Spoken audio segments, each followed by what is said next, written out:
नमस्कार दोस्तों, स्वागत है आप सभी का मेरे YouTube channel interesting fact bye NS में। मैं आशा करता हूं कि आप सभी बहुत बढ़िया से अपनी लाइफ और हेल्थ को एंजॉय कर रहे हो। तो जैसा कि आप सभी को पता ही है कि अभी अभी गवर्नमेंट ने हमारे देश के अंदर एक नई स्कीम लागू की है और उस स्कीम को उन्होंने नाम दिया है अग्निपथ स्कीम।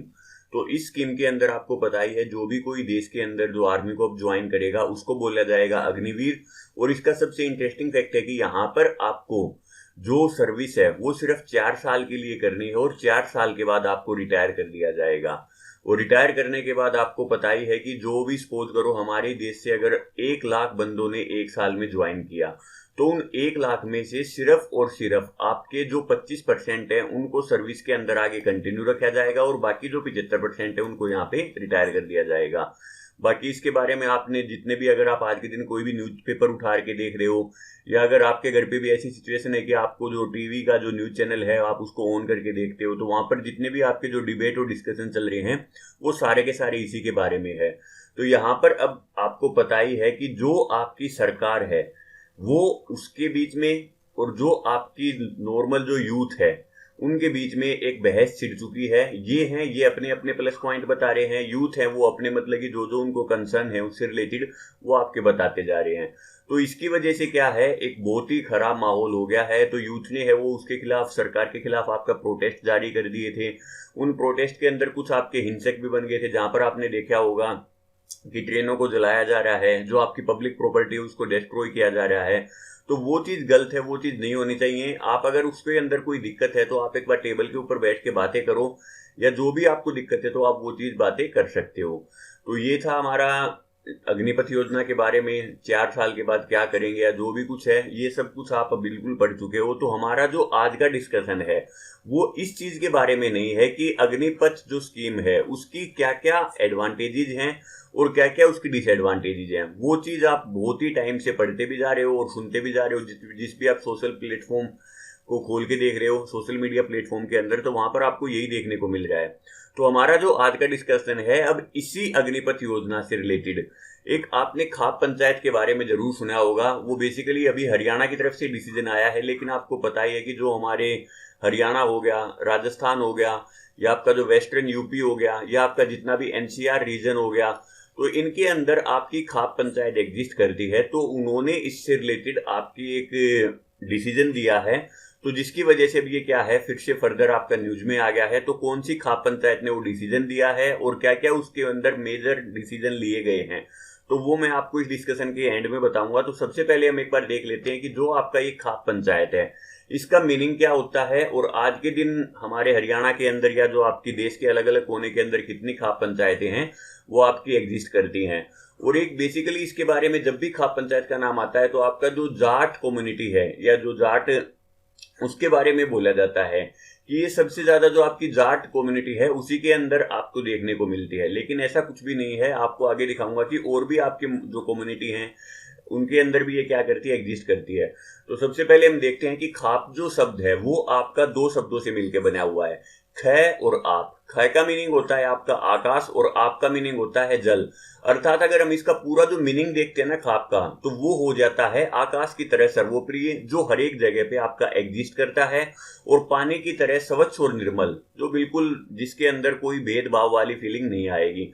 और ये बोल सकते हो कि ये आपका जो खाप पंचायत है, इसको बनाने का रीजन ये था कि ये आपका है जो सभी के लिए आपका उपलब्ध हो और सभी के लिए न्यायकारी हो। न्यायकारी का मीनिंग क्या है, यहाँ पर आपको न्याय मिले। अगर आप कोर्ट के अंदर जाते हो तो कोर्ट के अंदर आपको जजमेंट मिलता है। अब कोई उसको न्याय मान लेता है, कोई उसको न्याय नहीं मानता है। लेकिन खाप का बेसिक पर्पज ये बनाया गया था कि जब भी हम इसके अंदर कोई डिसीजन लेंगे तो वो हमेशा क्या होगा, न्यायकारी होगा। आपको यहाँ पे न्याय मिलेगा, ना कि जजमेंट मिलेगा। ठीक है। अब अगर हम बात करते हैं तो खाप अब होती क्या है, तो आप खाप को एक ऐसा संगठन मान सकते हो जिसके अंदर क्या होते हैं, कुछ गांव शामिल हो जाते हैं। अब जरूरी नहीं उस गांव के अंदर जितने भी गोत्र हैं वो सारे के सारे गोत्र इकट्ठे हो जाएं। कई बार क्या देखने को मिलता है, आपका गोत्र के बेसिस पे इसको बना दिया जाता है। जैसे आपने सुना होगा दैया खाप, मलिक खाप, चौबीसी खाप। तो कई बार उसको क्षेत्र के बेसिस पे बना दिया जाता है, कई बार उसको आपके गोत्र के बेसिस पे बना दिया जाता है। और अब ये भी जरूरी नहीं है कि वो सारे के सारे आपके एक ही एरिया से बिलोंग करते हो। आपका जो एरिया है यहाँ पर आप पढ़ सकते हो कि एक खाप के जो गांव है वो दूर दूर भी हो सकते हैं, और कई बार क्या होता है कि जो आपकी बड़ी खाप होती है उससे निकलकर कई छोटी छोटी खापें भी जन्म ले लेती हैं। तो तो खाप के लिए आपका एक गांव या जो आपका एक क्षेत्र, अगर हम उस चीज से डिसाइड इसको करना चाहते हैं तो वो बिल्कुल गलत होगा। तो इसी वजह से आपका क्या होता है, इसका जो स्वरूप है ना खाप का, वो आपका टाइम टू टाइम है वो आपका बदलता रहा है। अगर हम देखते हैं तो आप जब भी 6th क्लास में, या आपने अगर कभी भी अपनी लाइफ के अंदर स्कूल को अटेंड किया है, तो हमारा 6th क्लास में एक सब्जेक्ट आता है सोशल साइंस, जिसको हम हिंदी में बोलते हैं सामाजिक विज्ञान। तो उसके अंदर हमारे को क्या बताया जाता है, सबसे पहली लाइन हम वहां पे पढ़ते हैं कि मनुष्य है वो एक सामाजिक प्राणी है। तो अब अगर वो समाज में रहना चाहता है तो समाज के अंदर आपकी कुछ मान्यताएं बनाई गई हैं, कुछ विश्वास आपके जताए जाते हैं, कुछ परंपराएं बनाई गई हैं, कुछ मर्यादाएं बनाई गई हैं हमारे बुजुर्गों के द्वारा। तो अगर आप इन सभी को फॉलो करना चाहते हो और उन असामाजिक कार्यों को रोकना चाहते हो जिसकी वजह से हमारा जो समाज है वो कहीं जंगल ना बन जाए, वहां पे कुछ जंगल राज की स्थापना ना हो जाए, तो उन्हीं चीजों को रोकने के लिए क्या है, ये खाप पंचायत है, इसका निर्माण किया गया है कि भाई जो जो प्रथाएं हमारी चलती आ रही हैं, जो जो विश्वास या मान्यता या परंपराएं जिनको हम मानते आ रहे हैं, हमारे बुजुर्ग हमारे मानते आ रहे हैं, तो वो एज इट इज चलती रहे हैं। तो मेन काम इसका वही है। अब देखो, अगर आप इसको और भी थोड़ा सा अच्छे बेसिस पे समझना चाहते हो तो आपने क्या सुना होगा कि जो आपकी मनुस्मृति है, ये आपकी एक बुक थी जो बहुत पुराने टाइम पे लिखी गई थी, और इसी के अंदर आपको क्या है, जो हमारे क्लास को डिवाइड किया गया था कि सबसे ऊपर ब्राह्मण होता है, फिर क्षत्रिय होता है, फिर आपका वैश्य होता है, फिर शूद्र होता है, तो वो सभी भी चीजें इसी के अंदर लिखी हुई हैं। तो अब इसके अंदर ही आपका क्या लिखा गया है कि अगर हम बात करते हैं तो कोई भी आपका जो एक परिवार होता है, तो परिवार के अंदर उसका एक मुखिया होता है, तो सबसे जो बुजुर्ग आदमी होता है हम उसी को अपने परिवार का मुखिया मान लेते हैं। अब अगर सपोज करो कोई ऐसी प्रॉब्लम आ गई जो आपके परिवार का मुखिया है वो उसको सोल्व नहीं कर पा रहा है, तो वो उसको किसके पास लेके जाएगा, आपकी ग्राम पंचायत के पास। अब ग्राम पंचायत क्या होती है, एक गांव के बेसिस पे आपकी बिलोंग करती है। अब अगर वो आपकी जो ग्राम पंचायत है वो भी उसको सोल्व नहीं कर पा रही है, जो भी आपका जो विषय है उसको, तो वो उसको किसके पास लेके जाएंगे, आपकी गुहांड के पास। आपने सुना होगा ना गांव गुहांड, तो गुहांड का मीनिंग क्या होता है, जब एक या एक से अधिक जो आसपास के गांव इकट्ठे होके किसी भी मुद्दे के ऊपर क्या करते हैं, डिस्कस करते हैं कि भाई हमारे पास ये दिक्कत आ रही है तो इसको कैसे सोल्व किया जा सकता है। तो अब वो पंचायत से निकल के वो कहां पे जाएगा, आपका मुद्दा जाएगा वहां से निकल के आपका गुहांड के पास। अब अगर गुहांड भी उसको अगर सोल्व नहीं कर पा रही है तो आपके बहुत से जो गुहांड हैं वो मिलके आपकी एक प्रणाली बना देते हैं, आपकी एक न्याय व्यवस्था बना देते हैं सामाजिक बेसिस पे। उसको हम क्या बोल देते हैं, उसको हम नाम दे देते हैं खाप।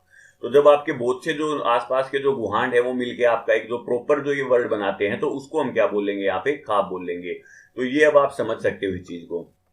अब अगर हम बात करते हैं तो खाप पंचायत की जो डेफिनेशन है, तो आपका एक भीम सिंह दैया जी हैं, तो उन्होंने क्या बोला है कि खाप को हम डिफाइन कर सकते हैं, इसकी जो परिभाषा आपकी हो सकती है वो हो सकती है एक विशेष कबीले द्वारा बसा हुआ क्षेत्र। अब ये कबीले का मीनिंग क्या है, यहाँ पर हमारी कोई ना कोई क्लैन होता है। क्लैन का मीनिंग क्या है, हम किसी ना किसी वंश से बिलोंग करते हैं। सपोज करो आपका जो गोत्र है वो जाट है, या फिर आपका जो गोत्र है वो राजपूत है, या आपका जो गोत्र है वो आपका राजपूत के बाद गुज्जर है। तो आप किसी भी जो आपका क्लैन है, आप अगर उससे बिलोंग करते हो तो उन्हीं क्लैन की आप क्या करते हो, एक एरिया बसा देते हो, तो उसी एरिया को हम क्या बोल देते हैं, खाप बोल देते हैं। ये देखो आप बोल सकते हो। अब इस खाप के अंदर क्या होता है, जो भी हमारे एल्डर्स होते हैं, जो भी हमारे बड़े बुजुर्ग होते हैं, वो सारे के सारे मिलके क्या करते हैं, एक असेंबली बनाते हैं, और उस असेंबली को ही क्या बोल देते हैं, हम खाप बोल देते हैं। और जब आपकी बहुत सी खाप मिल जाती है, दो या दो से ज्यादा जब खाप मिल जाती है, तो उसको हम एक बड़ा वर्ड दे देते हैं, तो एक बड़ी असेंबली होगी, तो वो क्या हो गया, सरव खाप। आप देख सकते हो एन असेंबली ऑफ मैनी खाप पंचायत। जब आपकी बहुत सी खाप पंचायत भी आके मिल जाती है ना, तो उसको हम बोल देते हैं सरव खाप। अब जो ये सरव खाप है, ये बेसिकली बनाया किस लिए गया है, हमारे समाज के अंदर सोशल का मीनिंग क्या होता है, समाज के अंदर। तो समाज के अंदर उसको एडमिनिस्ट्रेट करने के लिए और उसको ऑर्गेनाइज रखने के लिए हमारी इस खाप पंचायत को बनाया जाता है। तो यहाँ पर आप नीचे देख भी सकते हो कि एक जो खाप पंचायत है वो आपका एक सामाजिक, आर्थिक और राजनीतिक समूह है। स्टार्टिंग में इसको बनाया गया था सिर्फ समाज के जो आपके जितने भी मान्यताएं या प्रथाएं हैं उनको उसी ऑर्डर में रखने के लिए सामाजिक तौर पे बनाया गया था। लेकिन आगे आगे चल के इसका जो स्वरूप है वो आपका आर्थिक तौर पे भी आपका इंक्लूड होने लगा। और आज के दिन अगर हम बात करते हैं तो इस कॉन्टेक्स्ट में इसका जो राजनीतिक पहलू है ना, वो भी आपका निकल के यहाँ पे आता है। अब हम बात करते हैं कि खाप पंचायत के अंदर जो प्रधान चुना जाता है, उप प्रधान चुना जाता है, या जो उसका सेक्रेटरी होता है, तो वो कभी भी इलेक्ट नहीं किए जाते हैं। इलेक्ट का मीनिंग क्या होता है, उनके लिए कभी भी डायरेक्ट इलेक्शन नहीं होता है। जैसे आपने देखा होगा आपके गांव के अंदर सरपंच चुना जाता है, या अगर हम थोड़ा सा और बड़े एरिया के ऊपर देख लेते हैं तो जिला पार्षद चुना जाता है, या आपका एमएलए चुना जाता है, तो उनके लिए आपकी क्या होती है, डायरेक्ट वोटिंग होती है।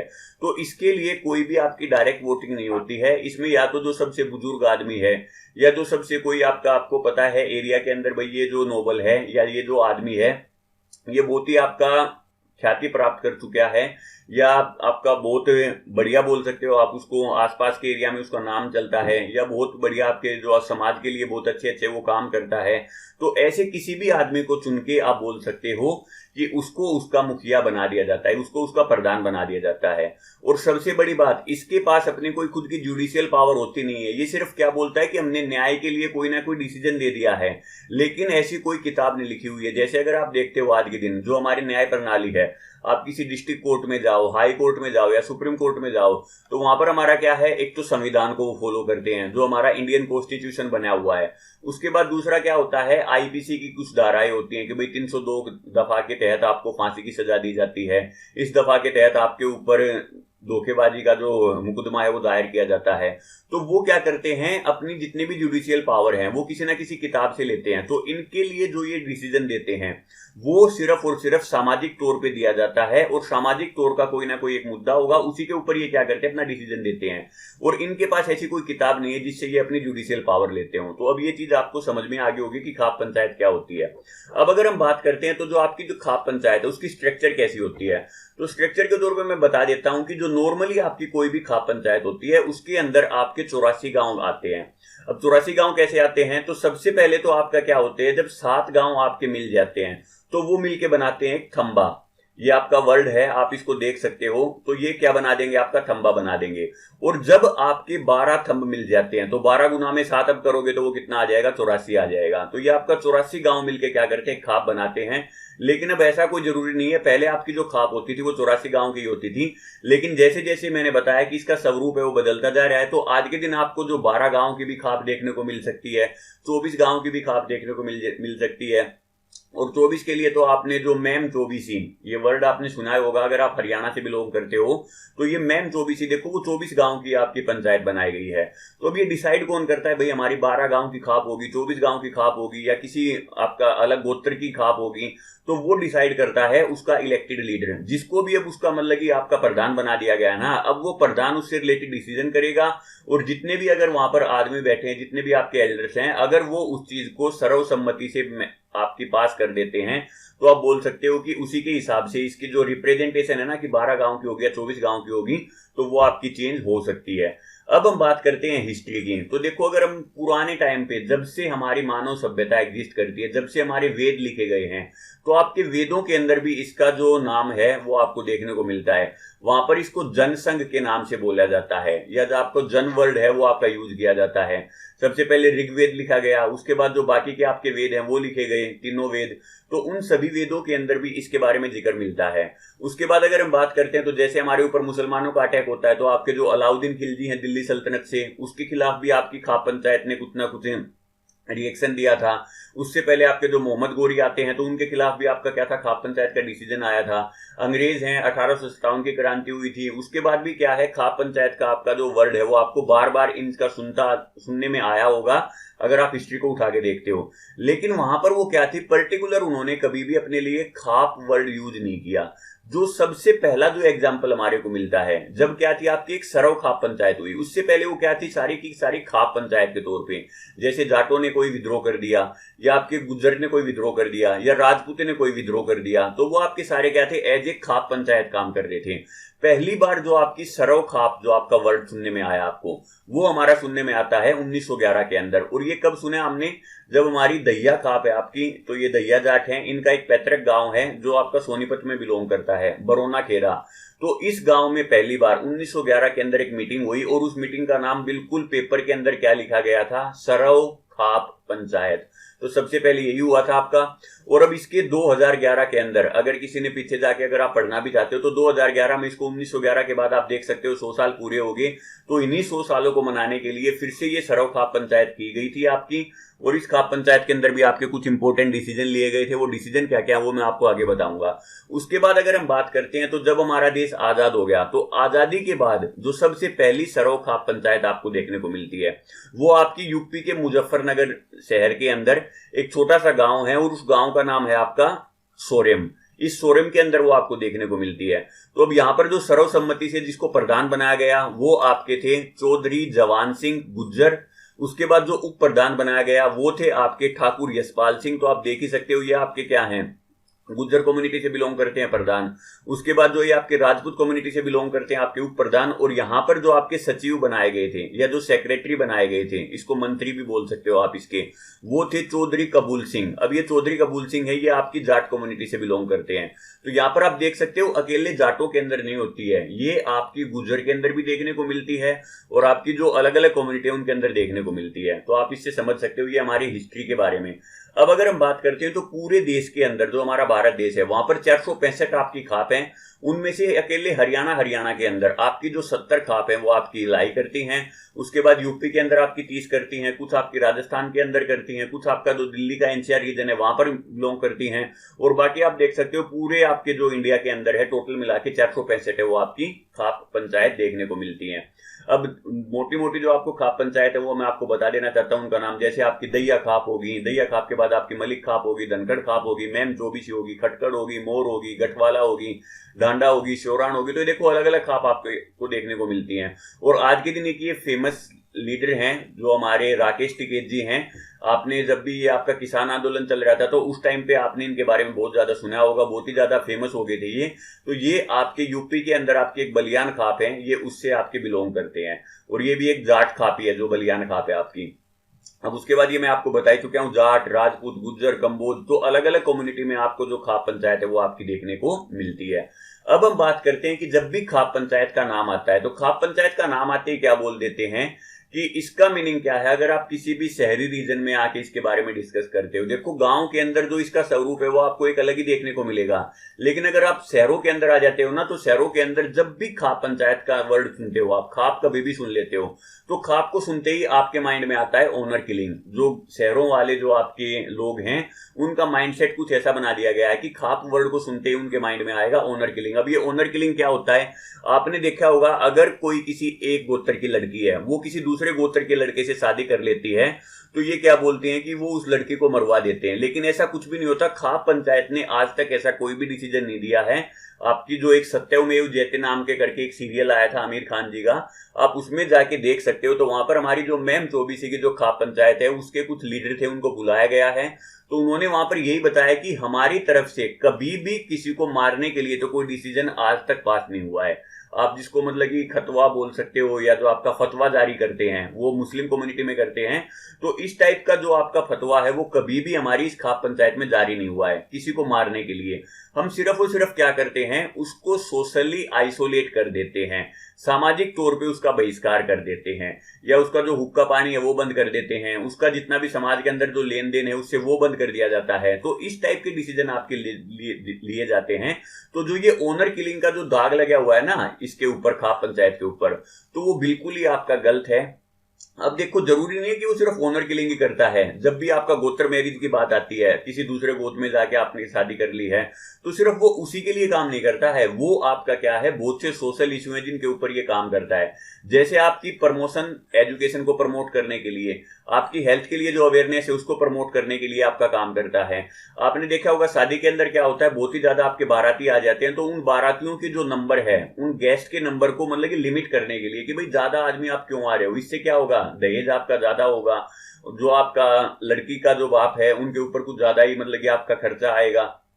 पर ठीक है, अगर कोई अपनी मर्जी से बुलाना चाहता है तो वो एक अलग मुद्दा है। लेकिन ये करते हैं कि मतलब कि अगर किसी बंदे को लगता है कि भाई उसका जो आर्थिक तौर पे वो इतना ज्यादा सक्षम नहीं है, तो वहां पर क्या बोला जाता है कि आप वहां पर जो ये बारातियों का नंबर है उसको लिमिटेड रखो। उसके बाद आपने देखा होगा कि जो शादी की रात को आपके जो मतलब कि डांस होते हैं, या फिर आपका जो जितने भी जो बर्थडे बर्थडे आपके जो सॉन्ग बजाए जाते हैं, तो उनको भी बैन करने के बारे में ये काम करता है। आपके जितने भी जो आपके नीडी आदमी हैं, जिनको जरूरतमंद हैं, तो उन सभी को आपका दान देने के लिए इसका काम किया, आपका यूज किया जाता है। तो ये भी आपका एक सोशल मुद्दा है। उसके बाद फीमेल फेटिसाइड है। हरियाणा के अंदर आपको पता ही हो गया कि आज के दिन जो हमारा लिंगानुपात है वो बहुत ही ज्यादा डाउन जा चुका है। 1000 लड़कों के ऊपर लगभग 843 के आसपास लड़कियां हैं। तो आप समझ सकते हो कि कितनी जो सिचुएशन है वो खराब हो चुकी है। और इसका रीजन यही बताया जाता है कि गर्भ के अंदर ही आपकी जो लड़की होती है तो उसकी जांच करवा के उसको मरवा दिया जाता है। तो उस चीज के ऊपर भी ये क्या है, अपने मुद्दे सुनाता है। तो आप समझ सकते हो कि अकेला आपका यही ओनर किलिंग का जो आपके माइंड में आता है वो अकेला ऐसा मुद्दा नहीं है, उसके अलावा भी आपके बहुत से आपके मुद्दे हैं जिनके ऊपर ये डिस्कस करता है। अब हम बात करते हैं कि जो खाप पंचायत ने आपकी अग्निपथ स्कीम से रिलेटेड आपका क्या डिसीजन लिया है। तो सबसे पहले तो मैं बता देता हूं, ये खाप पंचायत आपकी सांपला के अंदर हुई थी, जो हमारे छोटू राम जी हैं उनके पैतृक गांव के अंदर। तो उस गांव के अंदर जो आपकी धनखड़ खाप है पर्टिकुलर, इसकी ये मीटिंग हुई थी और किसी खाप ने अभी इसको ज्वाइन नहीं किया है। तो इस खाप ने ये बोला है कि जो भी कोई अग्निवीर बनेगा तो उसको आइसोलेशन फेस करना पड़ेगा। आप बोल सकते हो मोटे मोटे तौर पे उसका जो हुक्का पानी है उसको बंद कर दिया जाएगा। और यहां पर दूसरा जो आपकी पॉलिटिकल पार्टी है बीजेपी और जेजेपी, इनको बाइकवेट करने के लिए, इनका बहिष्कार करने के लिए बोला गया है। तो ये कुछ मेजर डिसीजन है जो इसके अंदर लिए गए हैं। तो अब आप मतलब कि अपनी पर्सनल उससे बता सकते हो क्या जो ये डिसीजन लिया गया है कि become Agniveer and face isolation, क्या ये सही है। अगर कोई सपोज करो आपका कोई फैमिली है, वो हो सकता है कि उसकी कंडीशन इतनी ज्यादा खराब है, उसको नौकरी की बहुत ही ज्यादा सख्त जरूरत है। आपको पता है बेरोजगारी है वो किस लेवल के ऊपर आज के दिन पहुंच चुकी है। तो आपको अपनी पर्सनल राय अगर आपसे पूछी जाए तो आप कमेंट बॉक्स में वो जरूर बता सकते हो कि आपको क्या लगता है कि जो ये खाप पंचायत का डिसीजन है ये सही है या नहीं है। या अगर आपके माइंड में ऐसा कोई सोशल मुद्दा आ रहा हो जिसके ऊपर खाप पंचायत को डिस्कस करना चाहिए, तो आप वो चीजें कमेंट बॉक्स में जरूर बता सकते हो। और चीजें अगर आपको पसंद आती हैं तो आप चीजों को लाइक कर सकते हो, शेयर कर सकते हो, और चैनल को सब्सक्राइब करना ना भूले ऐसे ही इंटरेस्टिंग फैक्ट को जानने के लिए। तो आज के डिस्कशन में इतना ही, मिलते हैं हमारे नेक्स्ट डिस्कशन में। तब तक के लिए thank you and take care.